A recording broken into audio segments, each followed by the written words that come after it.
of another desk in a different corner of the room, like I said. He's kind of in his own space because you want to have it kind of more sports based and everything. And compared to other stations like WCCO, you see Mark Rosen kind of off to the side as well, but he doesn't really have his own desk. But he does throw some teases out there. But it's got a nice feel to it because it's kind of like the sports, like a sports ring, like a sports center where you can just stand, and then they got the graphics up, and the graphics are pretty good as well, having some video and having some pictures as well with that. And Long didn't really mess up during the newscast, really, for both. He kind of just, he went at his own pace. It wasn't like he was going too quick, but he was at the perfect pace where he can be like, okay, this is what's going on while they're doing this. Torii Hunter told me this when we were reporting, and then they put out a package of him interviewing Torii Hunter, so that was cool as well. And Long had the appropriate graphics in the newscast, including the one-on-one interview with Hunter. I mean, he asked the right questions, and he put it in the news package, which makes it better for all the sports fans, all the Twins fans as well.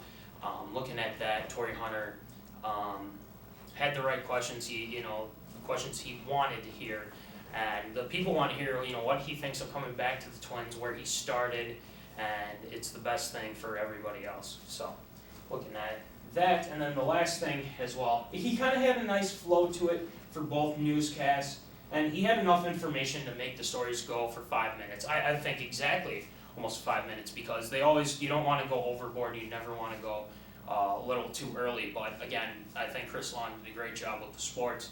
He was very, very thorough in his delivery, as well as even the quality of the stories as well. So from the sports side, I thought Chris Long did a very good job. So in conclusion, we'll just go over a little bit about what we learned. So we learned to include impactful stories, because that will it'll have the biggest influence on the viewers and make them want to tune in. And then also to pay attention to the organization and make sure that you're not spending too much time on one anchor over the other, so there's more variety in that way too. And then also with variety, not just in the layout of the newscast, but a variety in the type of stories that you're including. And then to manage the time well, because you only get so much time for a newscast, and you don't want to spend too much time on one story and take away important time from another story that you may have to cut. And then I think that we learned to have sincere teases, because sometimes in our KSSU news show, I know that we're not always the most sincere when we're sending it to weather or back to sports. And I think that they do a really good job of teasing each other too. And I know that's like a skill you have to learn too, so we'll be working on that too in KSSU News.